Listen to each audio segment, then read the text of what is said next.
ગુજરાત અને સમગ્ર દેશ માટે ગૌરવ કહી શકાય તેવી સિદ્ધિ પ્રાપ્ત કરનાર અમદાવાદના 56 વર્ષના પાવર લિફ્ટર લલિતભાઈ પટેલે તાજેતરમાં 10 મેથી 12 મે 2025 દરમિયાન પતાયા થાઈલેન્ડમાં યોજાયેલી વર્લ્ડ પાવર લિફ્ટિંગ ચેમ્પિયનશિપમાં ત્રણેય ઇવેન્ટ સ્ક્વોડ, બેન્ચ પ્રેસ અને ડેડલિફ્ટમાં સુવર્ણ પદક જીતીને ઇતિહાસ રચ્યો છે। કુલ 405 કિલોગ્રામનું વજન ઉઠાવતા તેમણે માત્ર પોતાનું જ નહીં પણ સમગ્ર ગુજરાતી સમુદાયનું ગૌરવ વધાર્યું છે। તેઓ આંતરરાષ્ટ્રીય પાવર લિફ્ટિંગ ઇવેન્ટમાં ગોલ્ડ જીતનાર એકમાત્ર ગુજરાતી બન્યા છે। વિશેષ વાત એ છે કે શ્રી પટેલે આ સિદ્ધિ શુદ્ધ શાકાહારી આહાર સાથે હાંસલ કરી છે। આ વાત તેમની દૃઢ ઈચ્છા શક્તિ અને જીવન મૂલ્યોનું પ્રતિબિંબ છે। ત્યારે એવી કલ્પના પણ નહોતી કે ભાઈ આપણે વર્લ્ડમાં પહોંચી શક્યું। અમારા કોચ છે એમને કીધું કે ભાઈ આજ સુધી ગુજરાતમાંથી કોઈ આવ્યું નથી, પણ 1 થી 10માં બી નંબર આવે ને તો આપણે સારામાં સારું કહેવાય। પણ એમને પછી જે રીતના મને પ્રેક્ટિસ કરાવી, છેલ્લા મેં 1 વર્ષથી આની પાછળ કન્ટિન્યુઅસ પ્રેક્ટિસમાં ચાલતા હતા। સ્ટ્રીટ ડાયટ, સ્ટ્રીટ વર્કઆઉટ કરવાનું, 2 ટાઈમ સવાર સાંજ વર્કઆઉટ ચાલતું હતું, પૂરેપૂરી ઊંઘ લેવાની રાતે 8 કલાકની, એ રીતના કરીને એમને મને મોટિવેશન કરી અને કીધું કે ત્યાં જાઓ અને જો 1 થી 10માં બી નંબર આવે ને તો આપણા ગુજરાત માટે કે ઇન્ડિયા માટે ગર્વની વાત છે। પણ ત્યાં ગયા પછી મારી જોડે મારા કેટેગરીમાં 22 જણા હતા, મારી જોડે મારા પ્લેયરો, એ બધાને માત આપતા હતા। છેલ્લે 405નું ટોટલ કરી હું 3rd પર પહોંચ્યો।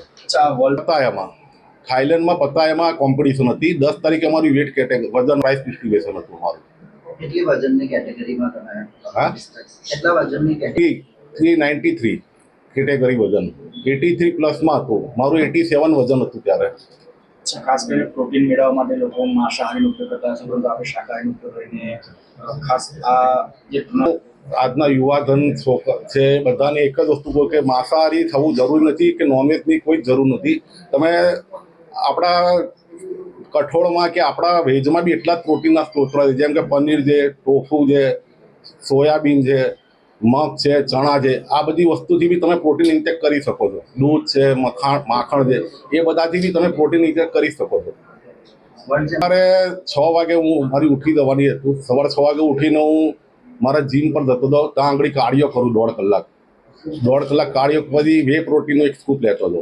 પછી ઘરે આવીને દૂધ ને એની સાથે કોઈ બી ફ્રૂટ લઈ લેતો હતો। લંચમાં મગ છે, ચણા છે, ચાવલ છે, પનીર છે, એ લઈ અને સાંજે 5 વાગે ફરી પાછો વર્કઆઉટ કરતો। ત્યારે હેવી વેટ ટ્રેનિંગ કરતો, પાવર લિફ્ટિંગની પ્રેક્ટિસ અને બોડીની, એ બેનું વેટ પ્રેક્ટિસ કરતો। એ 2 કલાક સાંજે ચાલે, સવારે 2 કલાક, 3.5 કલાક દિવસનો પ્રેક્ટિસ કરવી પડતી।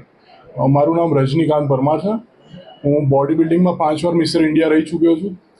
એના પહેલાં હું પાવર લિફ્ટર અને વેઇટ લિફ્ટર પણ રહી ચૂક્યો છું। ગવર્મેન્ટ ઓફ ગુજરાત તરફથી મને સરદાર પટેલ એવોર્ડ અને જયદીપસિંહ બારૈયા એવોર્ડ પણ આપેલો છે। મિસ્ટર વર્લ્ડ અને મિસ્ટર એશિયામાં મેં ગુજરાત અને ઇન્ડિયાને રિપ્રેઝન્ટ કરેલું છે।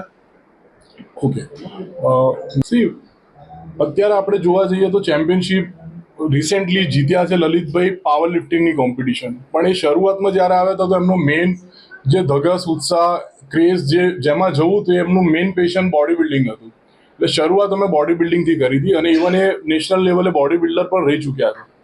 અને એની સાથે સાથે પ્રેક્ટિસમાં અમે બોડી બિલ્ડિંગની સાથે સાથે પાવર લિફ્ટિંગની પણ ચેમ્પિયનશિપની તૈયારી પણ અમે સ્ટાર્ટ કરી અને નજીકના ટાઈમમાં બોડી બિલ્ડિંગમાં પણ વર્લ્ડ લેવલે જશે એની તૈયારી પણ ચાલુ જ છે। તૈયારીમાં જોવા જઈએ તો મેં પહેલાં પણ હમણાં થોડી વાર પહેલાં સમજાવ્યું કે એમાં બેઝિકલી 3 ઇવેન્ટ હોય છે, બેન્ચ પ્રેસ, ડેડલિફ્ટ અને સ્ક્વોટ। અંબુભાઈ પુરાણી વ્યાયામશાળા, જે 100 વર્ષથી પણ જૂનું અખાડો કહેવાય આપણે ટિપિકલ અહીંયા અમદાવાદમાં, ત્યાં પ્રેક્ટિસ અમે શરૂઆત ત્યાં કરી હતી। અને એમનું ધગસ, એમનું ડેડિકેશન, એમનું ડિસિપ્લિન, આ બધી વસ્તુ જોઈને મને પણ એમના ઉપર કોન્ફિડન્સ આવ્યો કે આ વ્યક્તિ કરશે, આગળ ફ્યુચરમાં સારું સ્પોર્ટ્સમાં આગળ લઈ જશે, ગુજરાતનું અને દેશનું નામ રોશન કરશે। એ પ્રમાણે અમે મહેનત સ્ટાર્ટ કરી અને રિઝલ્ટ તમે આજે જોઈ શકો છો। માનવ મહેતા, દિવ્યાંગ ન્યૂઝ, અમદાવાદ।